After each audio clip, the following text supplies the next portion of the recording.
عصر حاضر کی اولیاء اور بے پردگی کے فتنہ کی یورش و الغار چل رہی،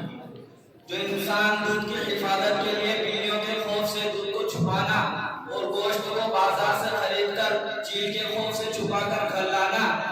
اور جیب کتروں کے خوف سے نوٹوں کو اپنی جیب میں چھپانا ضروری سمجھتا ہے، وہی انسان اپنی بیٹیوں اور بیویوں کو رنگینیوں سے سجا کر سڑکوں اور بازاروں میں پھرانے اور اسکول اور کالج میں بھیجنے کو مضر سمجھنے کے بجائے معاشرے اور دنیا میں سبب فخر اور اعزاز سمجھتا ہے۔ اکبر الہ آبادی نے کیا خوب فرمایا، بے پردہ نظر آئی جو کل چند بیویاں، اکبر زمین میں غیرت قومی سکڑ گیا، پوچھا جب ان سے آپ کا پردہ وہ کیا ہوا، کہنے لگی کہ عقل میں مردوں ہی پڑ گیا۔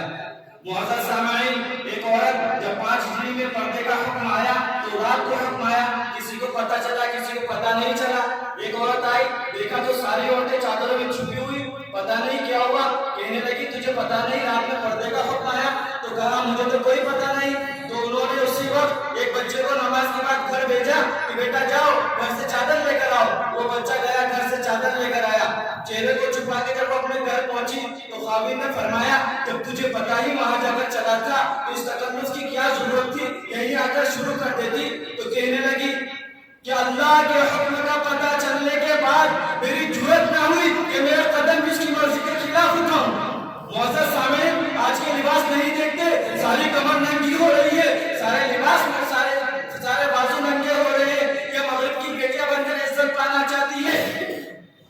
مغرب کی عورت نے آزادی پا کر بڑا دھوکہ کھایا ہے، مجھے میرے رب کی قسم یہ آزادی نہیں ہے، یہ صرف اور صرف ہلاکت اور بربادی کے سوا کچھ نہیں ہے۔ جتنا اپنے آپ کو چھپاؤ گی اتنا ہی اللہ کی یہاں روشن ہو جاؤ گی، اور جتنا اپنے آپ کو ظاہر کرو گی اتنا ہی اللہ کی نظر میں ذلیل ہو جاؤ گی۔ یہ پاگلوں کا جہان ہے، جب پاگلوں کے پیچھے چل پڑو گی، حالانکہ حتیٰ کہ حضور صلی اللہ علیہ وسلم نے فرمایا شق نسائکم المتبرجات المتخیلات وہن المنافقات لا يدخل الجنة منہن الا مثل الغراب العاصم۔ یہ بدترین عورتیں، آزادانہ بے پردہ نمائش کرنے والی، آزادانہ گھر سے نکلنے والی عورتیں ہیں،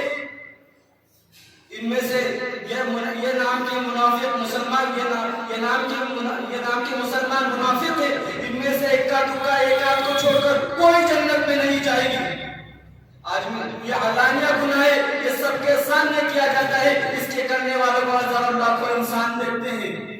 آج میں ان ہندو بھائیوں سے کہنا چاہتا ہوں کیا ہندو مذہب میں پردہ نہیں ہے، کیا انہیں ایک ایشور کا خوف نہیں ہے، کیا انہوں نے سنن سدا جی کے بارے میں نہیں پڑھا جن کو اپنا آئیڈیل اور نمونہ بناتے ہیں، جنہوں نے دشمنوں کے پیچھے لے کر بھی اپنی عفت و عصمت کی حفاظت کی۔ ان کے بارے میں ہندو دھرم میں لکھا ہے کہ جب شری رام چندر جی کے بھائی لکشمن کو کہا گیا کہ وہ سیتا جی کا چہرہ دیکھ کر ان کو پہچانے تو انہوں نے کہا میں نے کبھی اپنی بھاوج کا چہرہ نہیں دیکھا، باوجود اس کے کہ انہوں نے کتنے ہی دن شری رام چندر جی کی بنواس کے دوران ان کی حفاظت کے لیے موجود رہے۔ اسی لیے ہندوؤں کے بہت سے خاندان، خاص کر اعلیٰ کے ہندوؤں میں عورت کے سطر چھپانے اور گھونگھٹ نکالنے کا قدیم رواج رہا ہے اور بہت سی جگہوں پر آج بھی موجود ہے۔